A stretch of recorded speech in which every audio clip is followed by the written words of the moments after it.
বন্ধুরা, আজকের ভিডিওতে জানবো কিভাবে কাশীরাজের 3 কন্যার একসাথে স্বয়ংবর সভা হয়েছিল।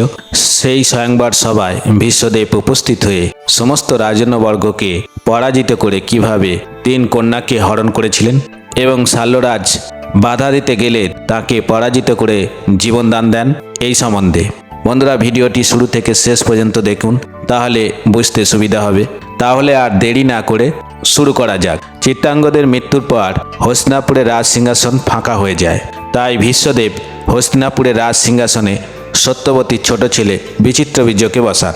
সত্যবতীর দ্বিতীয় পুত্র বিচিত্রবীর্য দুর্বল প্রকৃতির ছিলেন, সেই জন্য কোনো ক্ষত্রিয় রাজা বিচিত্রবীর্যকে কন্যাদান করতে রাজি ছিলেন না। তাই ভীষ্মদেব বংশ লোপ পাওয়ার আশঙ্কায় চিন্তিত ছিলেন।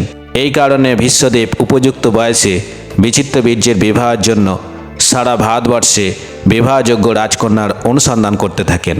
এই সময় কাশীরাজ তার 3 কন্যার জন্য একসাথে স্বয়ংবর সভার আয়োজন করেছিলেন। হস্তিনাপুরের রাজা বিচিত্রবীর্যের বিয়ের জন্য কাশীরাজের 3 কন্যার স্বয়ংবর সভায় ভীষ্মদেব বিনা নিমন্ত্রণে উপস্থিত হন।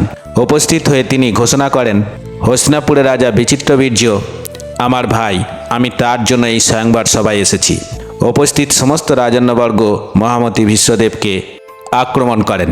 তখন উপস্থিত সমস্ত রাজন্যবর্গকে পরাজিত করে 3 রাজকন্যাকে রথে তুলে নেন।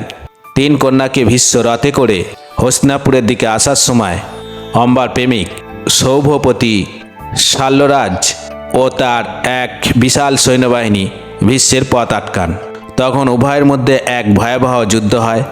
সেই যুদ্ধে ভীষ্ম সৌভপতি শাল্বকে শোচনীয়ভাবে পরাজিত করেন। পরাজিত শাল্যরাজকে ভীষ্মদেব জীবনদান দিয়ে 3 কন্যাকে নিয়ে হস্তিনাপুরে ফিরে আসেন। বন্ধুরা, এই জন্য সৌভপতি শাল্যরাজের সঙ্গে হস্তিনাপুরের সেনাপতি ভীষ্মদেবের সঙ্গে যুদ্ধ হয়েছিল। বন্ধুরা, ভগবানের আশীর্বাদে সুস্থ থাকুন, ভালো থাকুন। যদি ভিডিওটি ভালো লাগে বিধাতা কথা চ্যানেলটি সাবস্ক্রাইব করে পাশের বেল আইকনটি বাজিয়ে দেবেন ভিডিওর নোটিফিকেশন পাওয়ার জন্য। আজ এই পর্যন্ত, নমস্কার।